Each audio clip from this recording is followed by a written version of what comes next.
Hello ladies and gentlemen, FrozenStag here, and welcome to an Elder Scrolls Total War Hotseat vote. Now, straight away you can find this vote in the description of the video. So just scroll down, there's a link, it will take you to the straw poll, and this is where you can vote.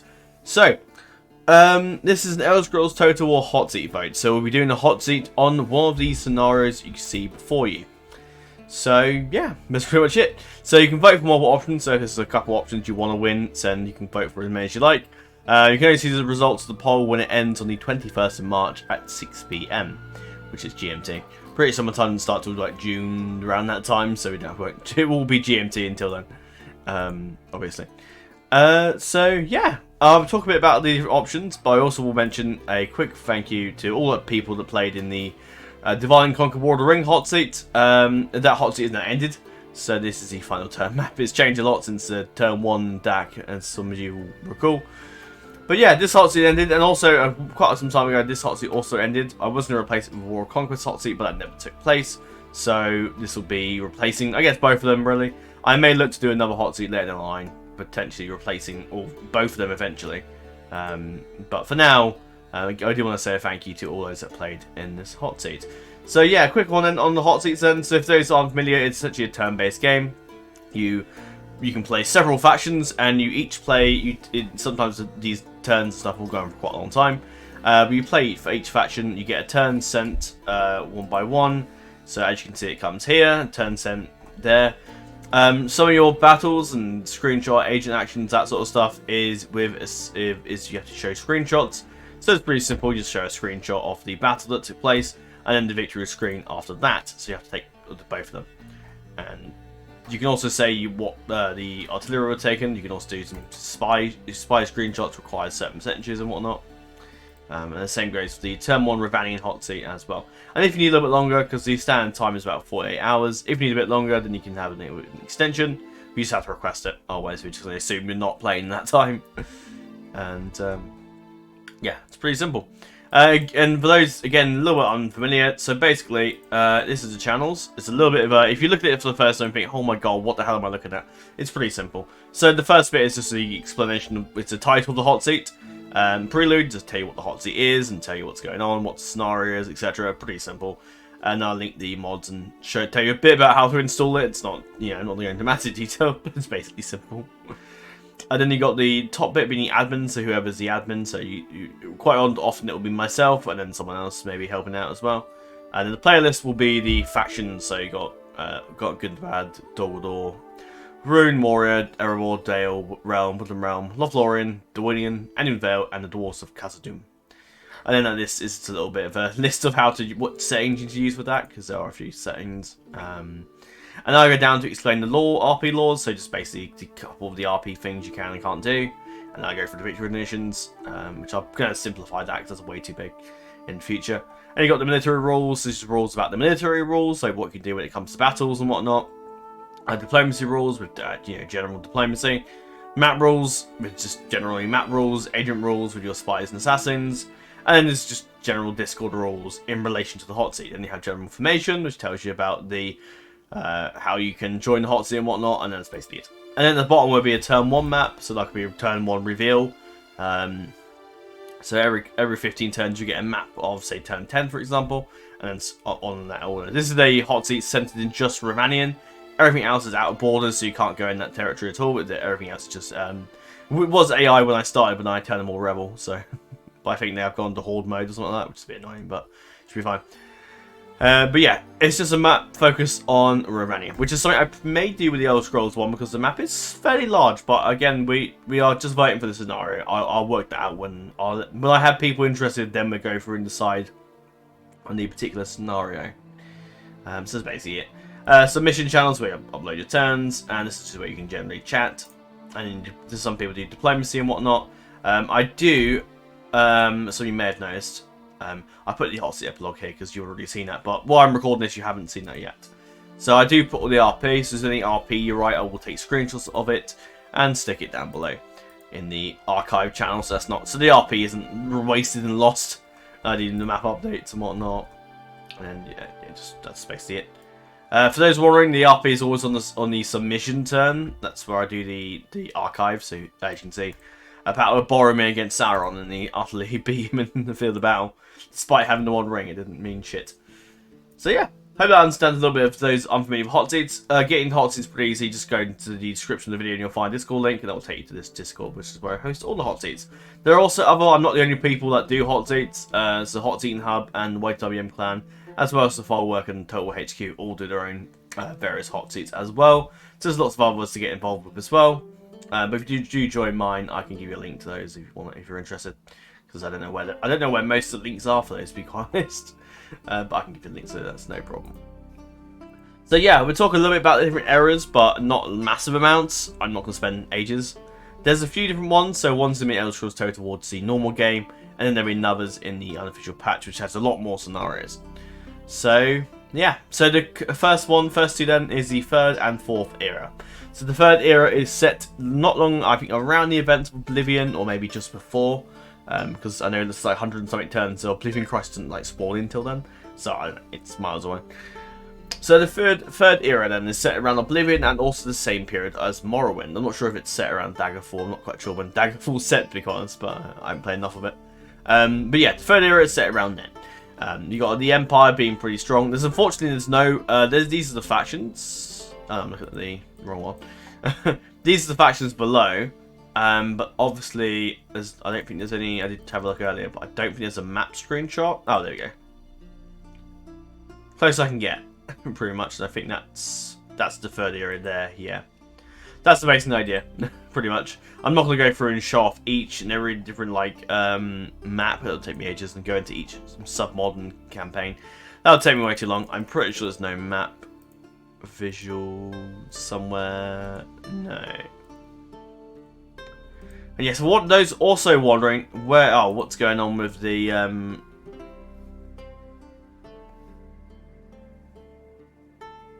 yeah, for those of course wondering, the Elder Scrolls Total War hasn't like ceased development, it's still going on.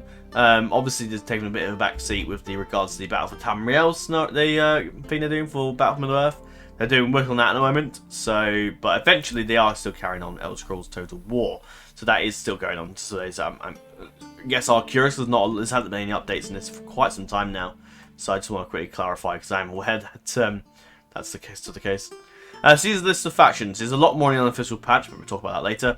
The unofficial patch, thanks to the efforts of Jadley, has left like the screenshots of all the maps so we can show them off quite easily. But yeah, these are some of the factions that you can expect to see. Some, of course, you won't see until the fourth era, like Stormcloaks, for example. So yeah. On to the... Oh, that's my Discord. I can close it now. But anyway, the fourth era is, of course, set during the events of the Elder Scrolls V Skyrim, which is, of course, one of my favourite games. So obviously the Stormcloaks are present. And a lot of other things have changed, such as the Red Mountains explode, so Clown House, Grey House, Dagoth will no longer be there. They've been wiped out. So yeah, hope that clarifies a few questions for the first, third and fourth era for Elder Scrolls Total War. And on to the final campaigns then. So Septim is the third era just for Elder Scrolls Total War unofficial patch, with added factions and more stuff. So you can see a lot more of the factions here, like Cyrodiil, the Kingdom, Hold of Hafengar and East March have been split into two holds. And you've got different factions you can play as well. And you've got a few others that are of course unplayable unfortunately, but there's a few options where you can play as them in some of the different scenarios. So yeah, there's a lot more stuff for this submod. There's an awful lot of stuff than there is compared to, of course, the original Elder Scrolls Total War. This also has the benefit of being used with the unofficial like engine extender for Mabel 2, so this has a lot of cool stuff with it. So yeah, and this does have different maps, so we can show off each one. So yeah, the third and fourth era I don't think is here, but it is. Let me scroll for a minute. That's the main campaign. Unless it is actually. Oh, maybe it is. I don't know. That's fine. We'll go for each one. So you got all these are available in here. Septim is the third era campaign, just with more factions. The Black Drake is a scenario with Durgarok, I think his name is, the Emperor of Cyrodiil, and he's like a Reachman descendant, or somehow he's got some descent with the Reachman involved in there, and he decides to go west and invade High Rock. So that's a very interesting scenario with the Black Drake. And also the Three Banners War and the Black Drake is set in the second era, so long before the events of Oblivion. So Then on to the Three Banners War, which is something you may recall from Elder Scrolls Online. Then you have the Three Banners War, which is a whole scenario where there's three like big alliances versus, I think, the Imperials, or versus each other. But then the Imperials are also involved, but they've become like puppets of the the like worm cult at this time by Manamarco, I think his name is, and then the Daedrans have sort of taken over the Imperial Sea and whatnot. So it's all like everything's gone pretty badly over there. So yeah. So this is a Black Drake anyway, we'll talk about this. So as you can see, the Cyrodiil Empire is very large. They stretch very far into High Rock. Stretch a bit thin there is the only thing. I can look at them and think, oh, that's a bit difficult. You've got a few other factions, so East March, Skyrim, that's split into two factions. So one player can easily fight out between each other. Something we could do is we could always do half the map, or if I want to include every single faction, I probably will go for the two factions per one player, because it's just such an easier way. It's what I did with the Divide and Conquer Hotseat, because of just so many factions.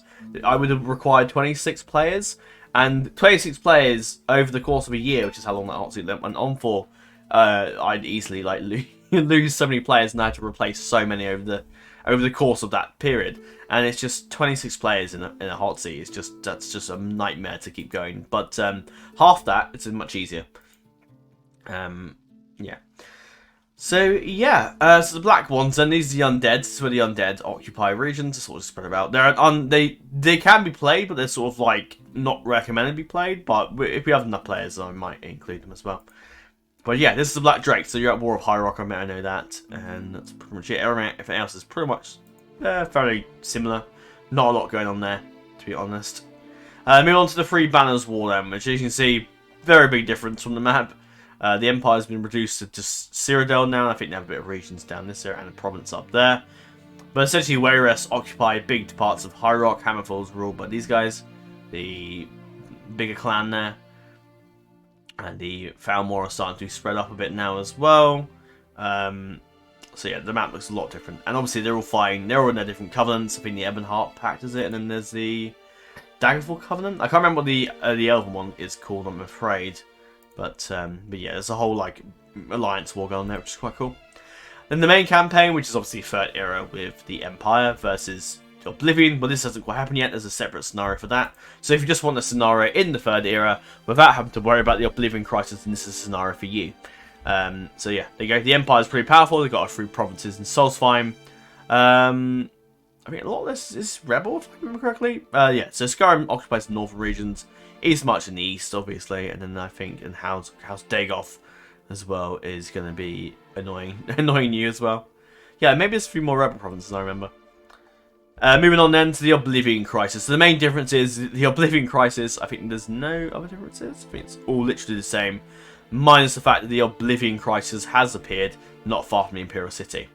And has arrived. Which I could easily do as a admin faction, to be honest. Have myself or somebody control the Oblivion Crisis and see how far we got. There was a player, this was a guy who played the White Walker, so maybe I could convince him to play as the Oblivion Crisis for us. We'll play as the Horde of Oblivion. Moving on then to the Great War. So this is a scenario set just before the events of the Great War, which is of course mentioned a lot if you ever play Skyrim. There's a whole like discussion and talk about the Great War, with the Falmore fighting the Empire, and the Stormcloaks, the Kingdom of Skyrim fighting with the Empire. Wasn't Black Marsh and elsewhere in the war against them as well, if I remember correctly? There's a whole massive war going on in the Great War, and it's a very interesting scenario. So that's the Great War. A lot going on there. A lot of war, main war being from the Falmore against the Empire. So that's this massive thing. And then you have an interesting scenario, which, yeah, I'm trying to think what's changed here. So they've got a Prima province in Hammerfell, sorry. Yeah. So this is the white gold concordat, sorry. So this is obviously literally a couple of years after the events of the Great War. So it's a post-war scenario pretty much, where the Mary have of course won, and the Empire have been brought back under them as allies. I think the game does. So that's going on. So they've all sort of just bent the knee and whatnot, to quote Game of Thrones. So yeah, that's the white gold concordat, a scenario after the war. And then you got the Stormcloak Rebellion, which brings us up to speed with Elder Scrolls V. which is of course set with the East March fighting against Skyrim and the Empire, as well as the Admeri becoming increasingly powerful and seem to be overtaking a lot of Valenwood there, and again being rather powerful. So the main bit is of course the Stormcloaks and potentially the Empire fighting against the Falmor. So yeah. Something I will of course do now, this is something I mentioned in the actual announcement of the Hotseat, but I will not be giving allowing players that have a lot of experience, very good at the game, control big factions. They will get the small ones. There will be no buts in that regard. If I know you're a veteran player and you're very good at the game, then I'm giving you a very small faction to work with. You're not having a big one, because I already know how good they are at the game, and we're not having a repeat of many other scenarios in the past where factions have. Sometimes some of the factions are relatively small, like the Lord took Dorwinian. He's a good player. And Dorwinian wasn't massive, so I thought, yeah, fine, he can have that. It's not a huge faction, so fine. And Room was already quite big as well, so it wasn't too much of a big deal. And again, with Dragon, another veteran, giving him Dol Guldur wasn't a bad shout, because of course Dol Guldur isn't exactly a very powerful faction anyway. So yeah, made sense. But yeah. So yeah, that is all really. There's nothing else for me to say. Those are the scenarios. Enjoy. And I will see you probably about next week time for the announcement video for the Hotseat, providing everything goes according to plan. There should be an announcement video for whatever option wins. So you have, even though it says voting ends in 14 days, it will end in obviously on the 21st of March. But this video, of course, won't go up until the 14th, so a week from now, from when I'm recording this. So that's when you're watching it. So after then, on the 21st, we should hopefully have, or maybe a little bit late, maybe next week if I run out of time. Actually, no, I shouldn't. I should have time to muffle that weekend, so I should definitely fit it in sometime around then. If not, it'd be the week after. But anyway, there will be an announcement video for the Elder Scrolls Hotseat to kick off. Hopefully, definitely around the end of this week here, because I have a whole week off from work and have a load of time to sit down and set this Hotseat up, and I'm looking forward to it. And it's also another interesting thing as well. This is a bit off topic, so if you're happy to leave the video, go and leave now. But for those, of course, that remember the Hotseat community in all its glory back in 2021 when the COVID was being rife, and I had loads and loads of time to do Hotseats. You may recall we've never done an Elder Scrolls Total War Hotseat at all. This is why I was just so like, you know what, I want to do one, because we've never done one before. Even like so we've done so many. We've done Lucium, we've done Kingdoms expansions, Last Kingdom, we've done Third Age 4.0 Hotseat, we've done a Divide and Conquer one a couple times now. Was that? No, I can't remember. No, Divide and Conquer campaign, that was the one we did before. No, I'm also doing another one now. But yeah, we've done DAC, we've done Third Age, we've done Eros Total War Conquest. We did that as well with an RP Hotseat format, which probably won't be returning. I know some people have asked for it before, but it's unlikely to return. I don't have the time to really set that up, really.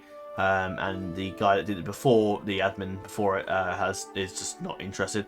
So he's moved on with his life and is focusing on Lucium, the mod, the 18th century mod, which of course we've done Hotseat for before. We've done the base vanilla game, so just normal Medieval 2 with the custom campaign mod. And yeah, we've done loads of we've done Westeros quite a lot as well. Petty Kings as well being the main one lately. We've done the 2 on that now, I think. Stainless Steel, of course, we've done that twice, and this is the one that's ongoing is the second one now. I know someone was asking for a Stainless Steel Hotseat, but I've already done. But I don't really want to do a third Stainless Steel Hotseat. I just think it's way too much. So I think we probably won't go with that. But I will definitely. I'm looking forward to doing Elder Scrolls Total War. We've never touched it before. All the Hotseats I've done before have just never. We've never done Elder Scrolls Total War Hotseat, which is shocking. I don't know why. In all that time, all those years ago, I never thought to myself, do you know what, let's do an Elder Scrolls Hotseat. I never did for some reason, but here we are, and now the time is upon us. So vote away, lads, and I will see you in a week's time for the announcement of the new Hotseat, and there'll be a whole little explanation of how to sign up for that. I probably will do it as you will have to sign up and choose what options, or you will have to register your interest and say, oh, I'm interested in this Hotseat. And then I'll get you guys to vote on whereabouts you want to start in the Hotseat, if you want to be like a whole big map, or like a massive map.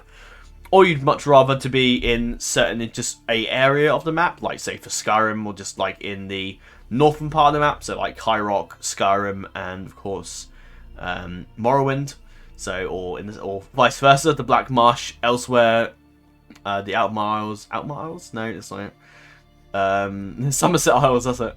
And of course, Valenwood. But let me know. Let me know that is. But that'll be up for another video. But that's all for now. Thank you very much for watching. I will see you in the hot seat. So again, if you are of course interested, please join the Discord link below. It's free. There's nothing's going to charge you to join. Go ahead, join in, and it will be a great time. And I hope you guys are looking forward to it. But that's all for now. See you then. Farewell.